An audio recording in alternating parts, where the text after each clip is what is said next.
In June, 7 of the world's most influential government leaders met in Germany for the 2015 G7 summit.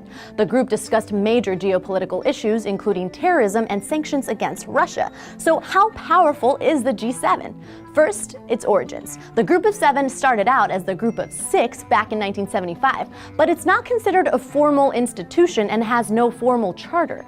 In the beginning, the G6 included the US, the UK, France, Germany, Italy, and Japan, which were some of the wealthiest countries at the time. They called their first meeting to discuss the looming global oil crisis, but its membership and discussions have fluctuated over time. Canada was added in 1976. The European Commission has been continuously present since 1981, and Russia was added in 1998, then suspended for invading Ukraine in 2014.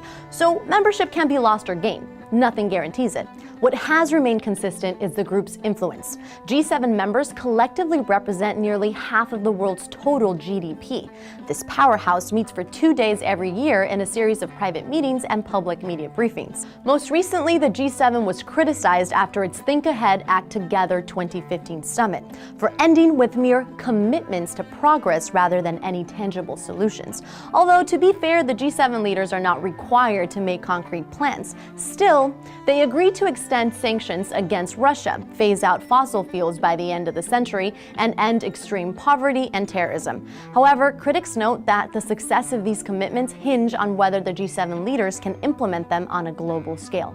The other major point of criticism of the G7 is its seeming reluctance to include other major countries in the talks, particularly China and Russia. This has caused many to question their overall effectiveness or relevance.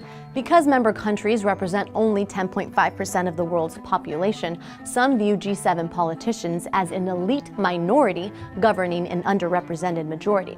Nations like India and Brazil have even surpassed some G7 members in terms of GDP, yet still have not been able to join. And the opposition has become quite vocal, including Brazil's former president, who in 2008 remarked that the G8 doesn't have any more reason to exist. So how powerful is the G7? Well, despite their superpower roster, their effectiveness as an organization remains unclear. Their use of vague commitments and the lack of representation makes it questionable whether the organization can effect any real change. But they have been able to support democracy throughout the world through financial aid and the use of sanctions. One could argue that the G7's true power lies in the superpower's potential for effecting significant global progress, should they choose to exercise it. The UN may be a huge organization with just about every country on the planet as a member, but are they really that powerful? Check out our video here to learn all about it. The UN is a coalition of 193 nations. If all of those nations were to work together militarily, they would collectively wield incredible power. Oh, and we're almost at 500,000 subscribers, so please help us out and subscribe right now. Thanks for watching, guys.